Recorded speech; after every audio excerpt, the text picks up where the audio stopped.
Alright, it's Liam. I want to thank everyone at the Oasis Podcast. As you were.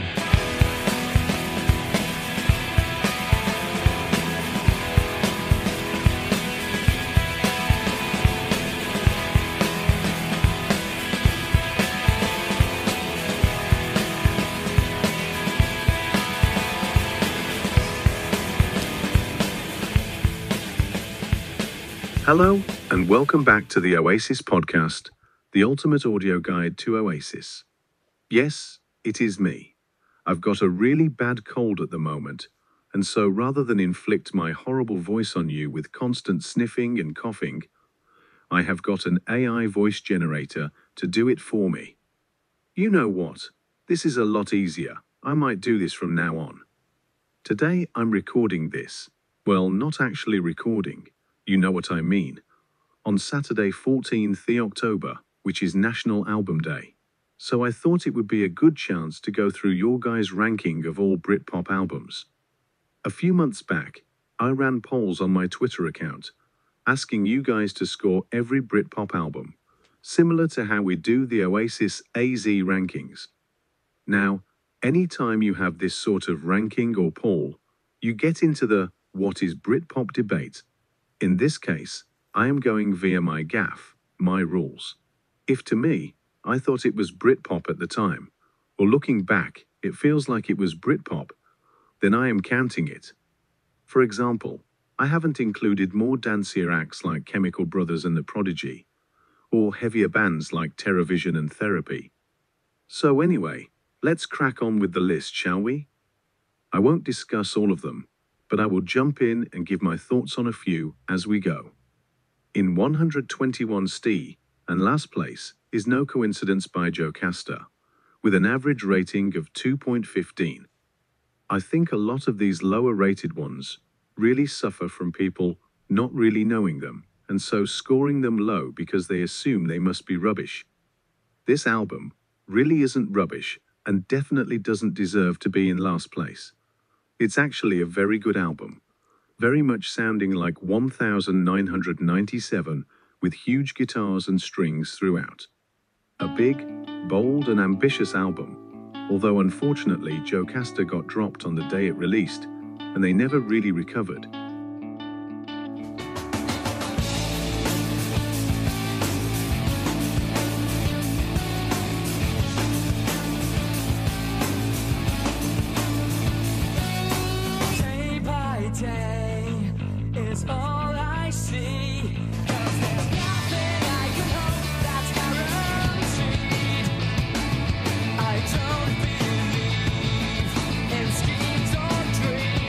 It's what happens on the way that makes me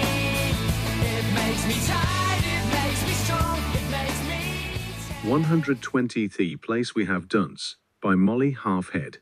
Now this is one of the only albums on the list that isn't available on streaming or even on YouTube, so I actually had to buy it on CD. Even more so than Jocasta, that probably explains the low ranking, because the vast majority will have never heard it. It is definitely worth tracking down, though especially for Oasis completionists, as there is an Oasis connection through lead singer Paul Bardsley, who I have interviewed on the Oasis podcast, because he was in a band with Noel called Fantasy Chicken and the Amateurs. 119, we have Rubbernecking by Elka. 118th place is First by the Gaias, and 117 is Volcanoes by Tiny Monroe. Number 116 is another one, not on streaming, Lux by Thurman. These were an Oxford band that I remember seeing back in Oxford Sound City, 1997, and the album is really worth checking out. Very intelligent and witty lyrics with that brilliant bombastic Britpop sound. 115 Flamingos Plastic Jewels, 114 Soda Artificial Flavor, and then 113 we have Smaller with Badly Badly. Now, as Oasis fans, you should know Smaller. This was Diggsy's band, and the album is a hidden gem from the Britpop era. The star is Diggsy, with his dark and hilarious lyrics, with Beatles-esque song structures, but with post-punky discordant guitars. 112 Salad with Drink Me, 111 The Auteurs with Now I'm a Cowboy, 110 Monaco Music for Pleasure. Monaco had some good Oasis connections. They were founded by Peter Hook from New Order, who was the presenter on Oasis' first ever radio session. Hit the North plus David Potts from the band auditioned for Oasis in 2000 when Giggs and Bonehead left, but didn't get it because he apparently tried to rewrite the chords to Wonderwall. 109, we have David Devont and his spirit wife with Work, Love Life, Miscellaneous. This was a big album for me when it came out with hilarious lyrics and massive choruses. 108, we have Geneva with Further, and then 107, it's another Oxford band, and one of my personal favorites, the Candy Skins with Fun, another one not on streaming, although this is at least on YouTube.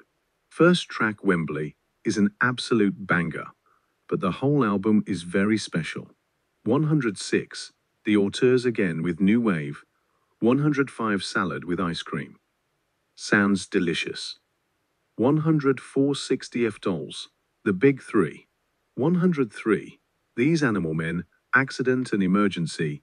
102, My Life Story with The Golden Mile, and 101, the earliest album on here, and the only one from 1992, Denim with Back in Denim.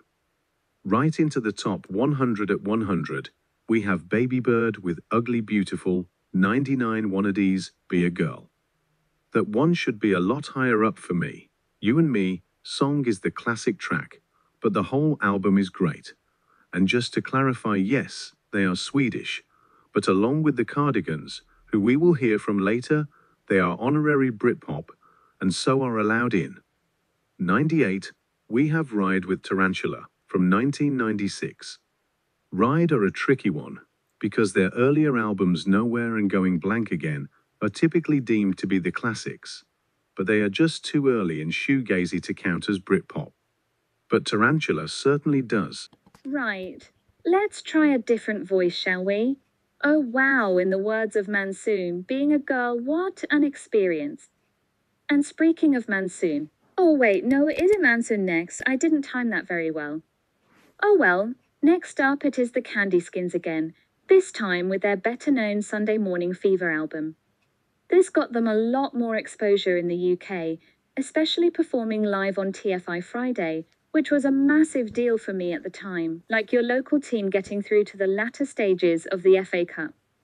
96, we have Heavy Stereo with Deja Voodoo, and if you don't know the Oasis connection here, then you need to return your Oasis fan membership card straight away. 95, we have Eddie One Collins with Gorgeous George. Wasn't sure whether to include this one, but A Girl Like You was such a big hit at the time, I felt like the album had to be in there. 94, we have Gorky's Exygotic Mindsea with Barafundle. I wonder how the AI voice coped with that one. 93, it's My Life Story again with Mornington Crescent. 92, it's These Animal Men again with Come On, Join the High Society. 91, we have Dubstar with Disgraceful, another one I wasn't sure about including, but I think they deserve it. A great album, and I especially love their cover of Billy Bragg's Saints Within's Day. 90, it is The Wanna Dies Again with Bagsy Me. Cheekily, they put You and Me song on this album as well, after it had been a massive hit, and speaking of hit, that's probably my favourite track on here. Drop in a clip, Future, JC with Lustra, 87 Tiger with We Are Puppets, and 86 and massively underrated, Silver Sun with their self-titled debut. I bloody love a bit of Silver Sun. 85, we have Marion with This World and Body. 84, Kaniki Are at the Club. Remember Lauren Laverne used to be an indie punk scamp before she went all Radio 4? 83, we have McCalmont and Butler with The Sound of McCalmont and Butler, aka the song Yes, and then you can skip the rest. 82, we have Boo Radley's Giant Steps, and this should be a lot higher. I've been listening to it a lot as it recently celebrated its 30th anniversary, and I am due to cover it on Britpop History Podcast. This is a masterpiece of an album, So if you only know of the boost through Wake Up, then you should really check this out. Next up at 81, as mentioned earlier, it's Carnival of Light by Ride. At 80, we have the Dodgy album by Dodgy.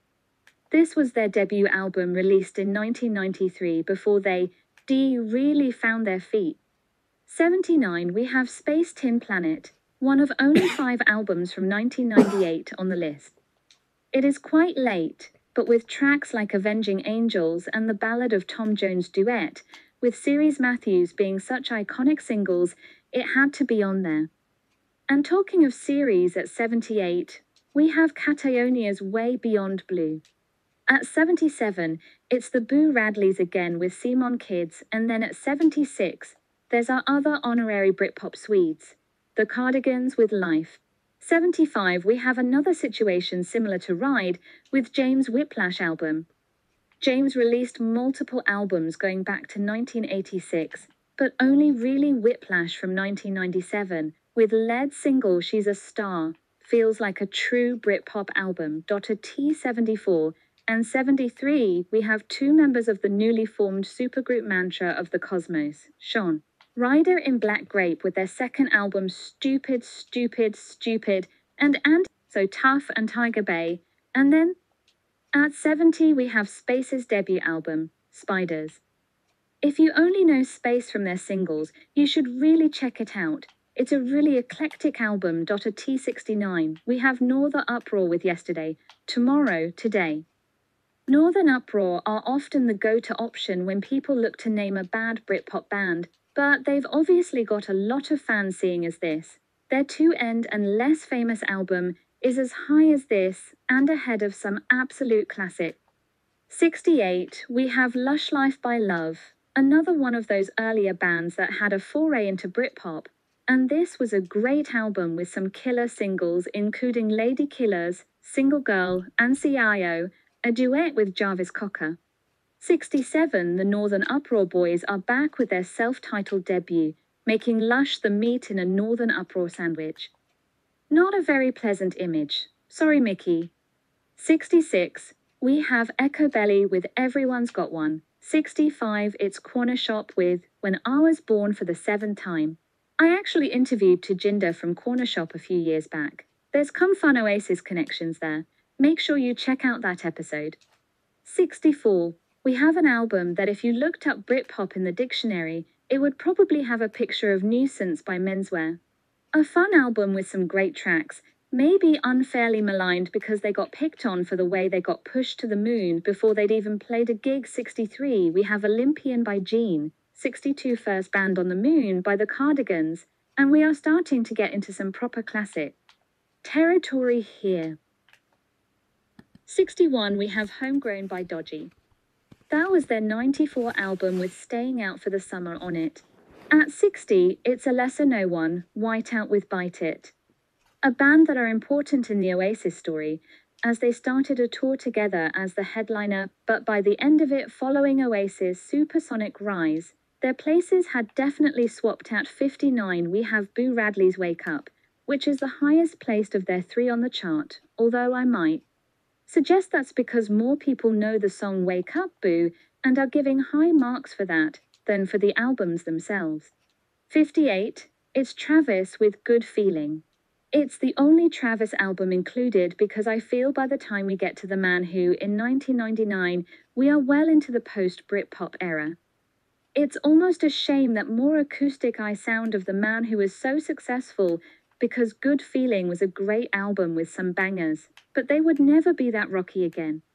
57, we have the Supernaturals with It, doesn't matter anymore. And at 56, we have Sleeper with Please To. Meet You. 2 bands we will hear from again with higher ranked albums. At 55, it's a very special, if short album, a short album about love by the Divine Comedy. It may only have 7 tracks and be just over 30 minutes long, but it's an incredible collection of songs, including the single Everybody Knows, Except You, which has some of my before Britpop but then released important albums in the mid-90s. At 54, we have The Real People with What's on the Outside. We all know their Oasis connections, and if you don't, then go and check out my episode with Chris Griffiths. Great band though, and a great album. 53, it's Grand Prix by Teenage Fan Club, a classic album that transcends the Britpop genre, but I had to chuck it in here. 52, it's Dizzy Heights by the Lightning Seeds, the album that followed up on Ian Brody's involvement with the track 3 Lions. We will be hearing from them again later. 51, it's Monsoon with their debut Attack of the Grey Lantern, and I would say that this should be higher, as I think this is an exceptional album. But if I said that for every track then, that wouldn't make sense because I would end up saying it for most of them. Into the top 50, and it's the last of Dodgy's 3 albums, Free Peace Suite. This is the one where they have bleached blonde hair. Except the drummer. He is usually wearing a hat anyway. 49, we have the Divine Comedy Casanova, their most heralded album, although they have some other amazing albums as well, including Fin de Siècle, which came out 31st of August 1998. So I thought of including it, but it just felt a bit too late. 48. It's the Long Pigs, The Sun Is Often Out. If this was rating the first 4 tracks on an album, I think this would be a lot higher, as this album comes out of the gates strong with Lost Myself, She Said, Far, and On, and On.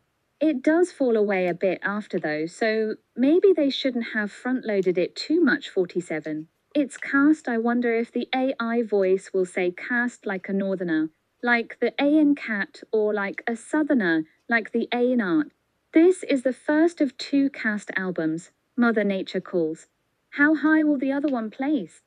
Will it be one? No, that will be Oasis.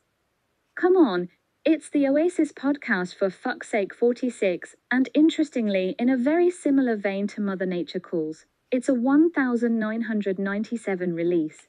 It's a second Britpop album from one of the more lad rock bands.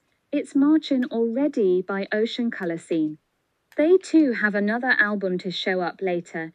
And speaking of the more unfashionable bands from the time, at 45, it Embrace's The Good Will Out. It's always a question whether Embrace should make it into Britpop things, as they were a bit later. But with the singles having come out going back to February 1997, I think they need to be included. Next up at 44, it's On by Echo Belly, the last of their 3 albums here, and the most successful with their singles Great Things and King of the Curb. At 43, it's the Modfather Akaya Paul with Heavy Sue, the first of 3 albums for him. 42, it's one that has been on regular rotation for me. For what now? 27 years. It's K by Kula Shaker. An absolutely amazing album from start to finish. 41, it's the other James album that I decided just snuck into classification, Laid. As someone that came through in late 1994, I never really thought of this as a Britpop album, but looking back now, I think it makes sense. Into the big top 40 now, and it's the first appearance from the Manic Street Preachers. This is My Truth. Tell me yours. It's another later one that could be counted as post-Britpop, but I think it's got to be in here. At 39, it's the first appearance for Shed 7 with their debut, Changegiver. Personally, I've never rated this album that highly, as other than a few good singles, I don't think they had quite found their... Lightning Seeds are back with Jollification, their big Britpop breakthrough. I suppose you could argue their 1992 album Sense should be in there. 37, we have a great album from a band that usually get lumped in with the post-Britpop scene. But with this album coming out in 1997, I think it needs to be in there. Word gets around by the Stereophonics. What an amazing album. It's like each song is a brilliant short story. 36, we have the first of 3 albums from the Charlatans. 1994's Up to Our Hips, featuring some great tracks, including Singles Jesus, Hairdo, Can't Get Out of Bed, and maybe the longest single title ever, I Never Want an Easy Life If Me and He Were Ever to Get There. How did that even fit on the CD cover? 35, and it's the first appearance from one of the so-called Big Four Swede with Dogman Star. An epic album, and the last to feature Bernard Butler. 34, it's the Blue Tones with Return to the Last Chance Saloon. Another later one from 1998, but it had to be in there. Fantastic album with some killer tracks, including Sleazy Bed Track. Although knowing what we know now, that one hasn't aged that well, 33, and it's the first appearance of one of my favorite bands, SFA OK. SFA OK. SFA OK? It's Oasis Connection Alert. This album features Love Me and Leave Me, which is the first writing credit for Liam Gallagher a couple of years before the masterpiece that is Little James. Did you know the Seahorses is actually an anagram of a Hates Roses?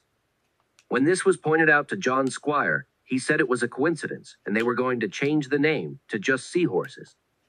I remember that from back in the day, but I also think James Hargreaves may have made a 6-part video breaking down anagrams of every Britpop band name. The truth is out there, JH, keep fighting the good fight. Into the top 30 and it's Black Grape again, with It's Great When You're Straight. Yeah. I don't think people realize now how big Black Grape were back then. The album went to #1, and Reverend Black Grape won the NME Single of the Year for 1,995.29. It's Sleeper's debut, Smart. I would have thought that would be their top-rated one, but there is one more to come. I kind of met Louise at the Speakeasy Festival a couple of years ago. I can't remember exactly how it went down, but I think I was really cool. 28. It's Elastica's self-titled album. Wow, not even a top 20 for this one. I would have thought top 10 on Reputation alone. But to be fair, while it has got a bunch of bangers, it's not necessarily the deepest album, so I suppose that's fair enough. 27. It's The Verve with a Northern Soul aka, the album where Richard Ashcroft took over and said enough space jamming, I'm going to write some proper tunes.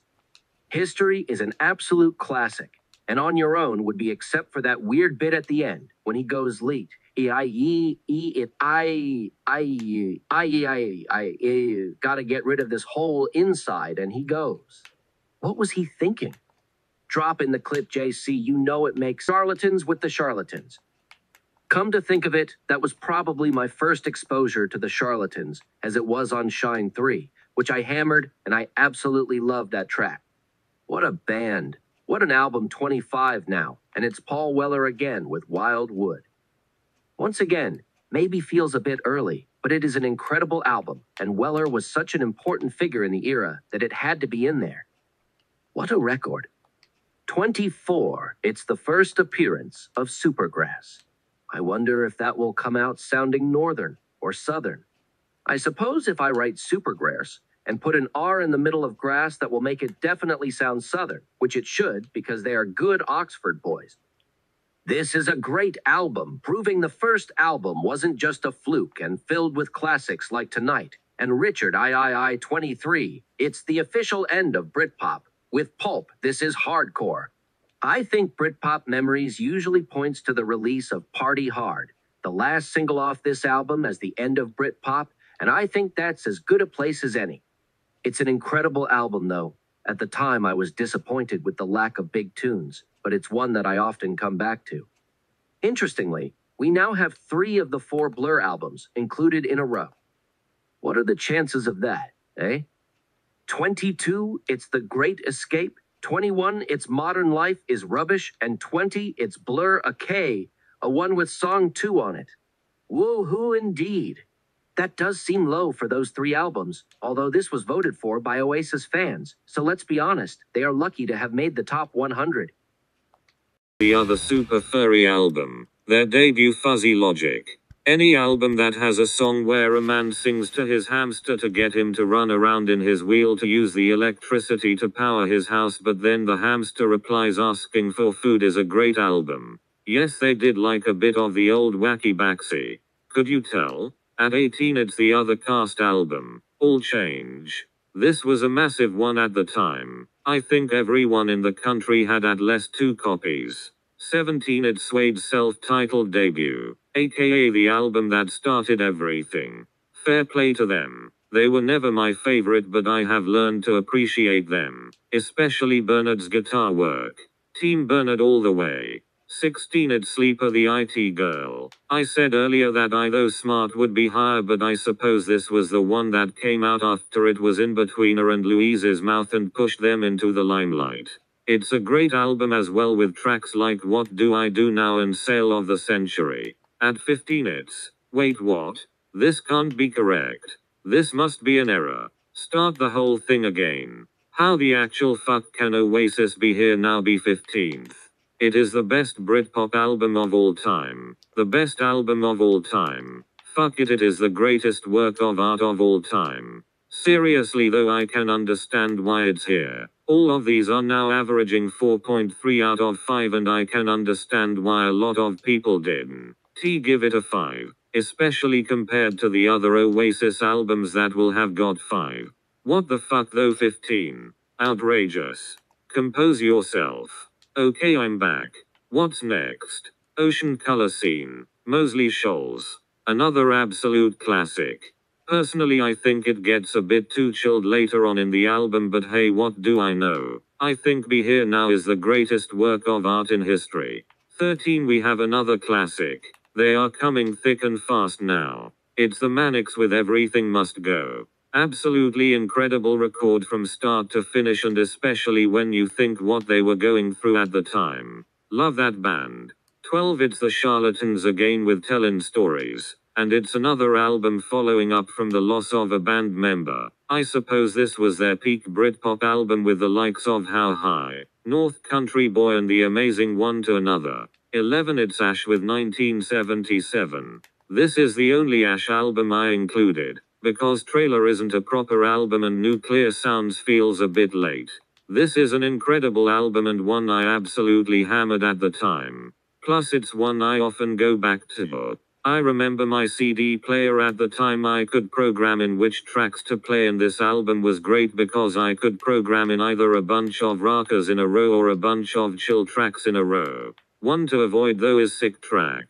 Owen Morris is a wrong un. Into the big top 10, and we kick off with our old mate Supergrass with I Should Coco. Massive album for me, seeing as they were from just up the road and were only a couple of years older than us. At 9 It's Pulp with His and Hers. A remarkable record with some incredible tracks. As I suppose a lot of people did, I got into Pulp in 1995 and then went back to His and Hers. I recorded their Glastonbury headline set off the radio, so that's how I got to know a lot of those tracks. Number 8 And It's the Blue Tones. Expecting to Fly.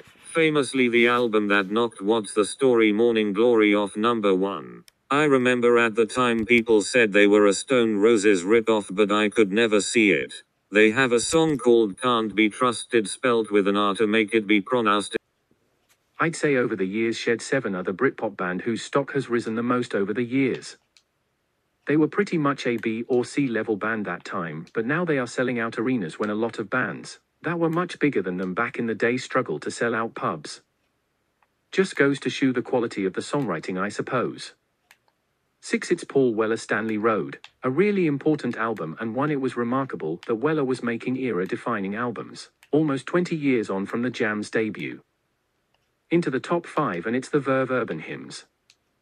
What interesting parallel careers Oasis and the Verve had. Oasis starting out supporting Verve as they were then before going stratospheric, and the Verve, as they then became, supporting them. But then with Urban Hymns being released just after Be Here Now, they effectively went head to head. And to be fair, unless you are insanely biased like me, by pretty much every metric you want to look at, Urban Hyms surpassed it. Top 4 now, and we have Parklife by Blur, a very special record with some jaunty fun tracks like the title track through to absolute classics like This Is a Low and End of a Century. I was lucky enough to see them at Wembley this summer, and it was one of the best gigs I have ever seen. No anti-Blur bias over here, mate. Top 3, and the award for top album not released by Oasis goes to Pulp, Different Class. This is very much deserved, and at the time, as much as I loved Oasis, it was the word pulp that I scratched into my desk at home, much to the chagrin of my parents. Every track was like a short film and warranted regular re-listens. People often say I listened to the tape until it wore out, with Different Class 1 literally did. I had to then go and buy it on CD after. So top 2 then, and unsurprisingly it's come down to the first 2 Oasis albums.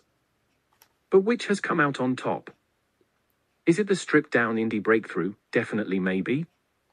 Or the more expansive and complex follow-up, What's the Story Morning Glory? With a score of 4.74 in second place it is What's the Story Morning Glory, meaning in first place with a score of 4.86 is Definitely Maybe. Alright, this is Liam G and I'm here to congratulate Definitely Maybe. Love that record. Without it, God knows where I'd be and God knows where we'd all be. I'll be celebrating it in my own way next year by doing some gigs, so stay tuned and listen out for details. 4.86 is a monster score. That means that pretty much everyone that voted on the poll gave that album a 5/5 perfect score. It is well deserved though. It is an album that you can't really argue with. There's no duff tracks.